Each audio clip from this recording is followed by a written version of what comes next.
Good morning! This is my opinion about the confirmation of charges hearing sa ICC ni former President Rodrigo Roa Duterte sa The Hague. Ang akong isulti karon, dili scripted sa politika. Dili pod funded sa bisan kinsa. This is my conviction as a Filipino nga nagtan-aw sa unsay nahitabo sa atong nasod. Sa ilang confirmation proceedings sa International Criminal Court, ang prosecution nag-rely heavily sa public speeches ni former President Duterte. They quote his strong words, his threats against criminals, his fiery language, mga higala. Pero ang pangutana, since when did strong rhetoric automatically become criminal intent? Kung ang leader muingon nga puksahon ng droga, that is political language, mga higala. Dili na murder order. Ang prosecution ba yun? Sige pa yung balik-balik sa word nga impunity. Pero ang pangutana, asa ang direct written order? Asa ang signed document na nag-ingon si Duterte, patya ninyo tanan? Wala. What they are presenting is inference, interpretation, and narrative, mga higala. Kamong mga anti-Duterte, mangutana ko ninyo, kung tinuod nga diktador siya, ngano naman gihapoy functioning Congress? Ngano wala man niya gi-close ang media? Ngano wala man niya gi-suspend ang Constitution? Di ba? You call him Hitler? Referencing Adolf Hitler? Pero kabalo ba mo unsay genocide?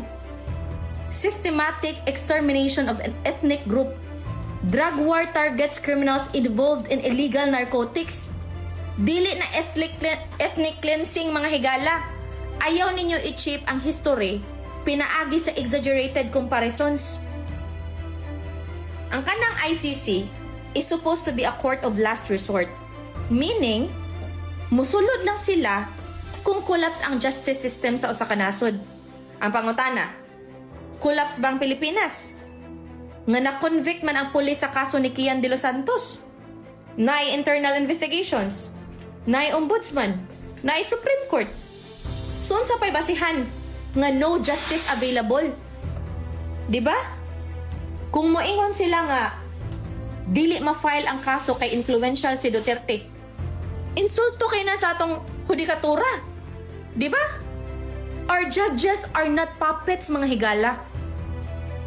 Unya, from dozens of documented cases, kalit lang mahimong thousands or 30,000. Asa man ang judicial findings ana nga number?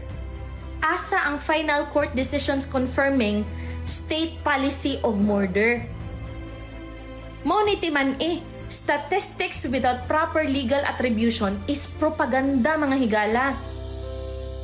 Ug para sa mga anti-Duterte nga sige og hisgot sa victims, sakto, naa may mga nangamatay gyud.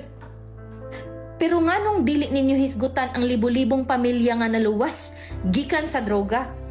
Ang mga anak nga wala na recruit sa syndicates? Ang mga barangay nga nihilom gikan sa pushers? Justice must be balanced, no? Dili ta magpaka-naive.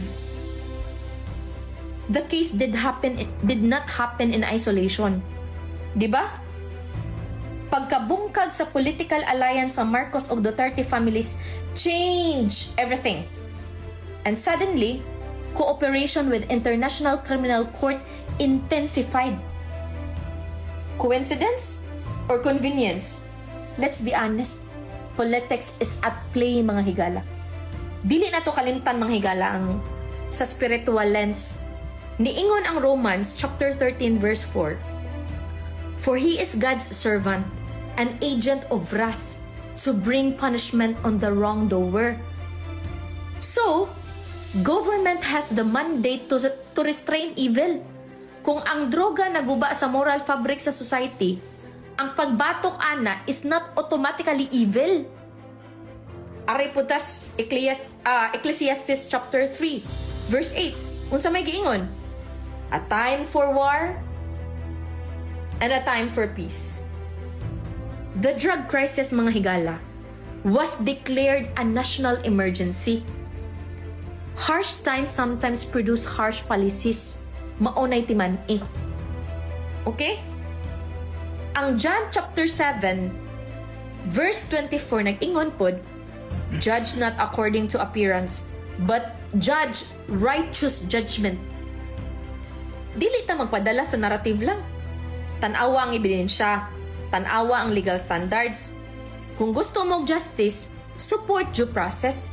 Pero kung selective outrage lang, then that is politics disguised as morality. Anoon? What is moral in an immoral world? Diba? Pero palihog lang. Do not demonize millions of Filipinos nga ni-support kang Duterte. They are not blind fanatics. They are parents who wanted safer streets. They are workers nga gusto mo uli nga luwas. Again,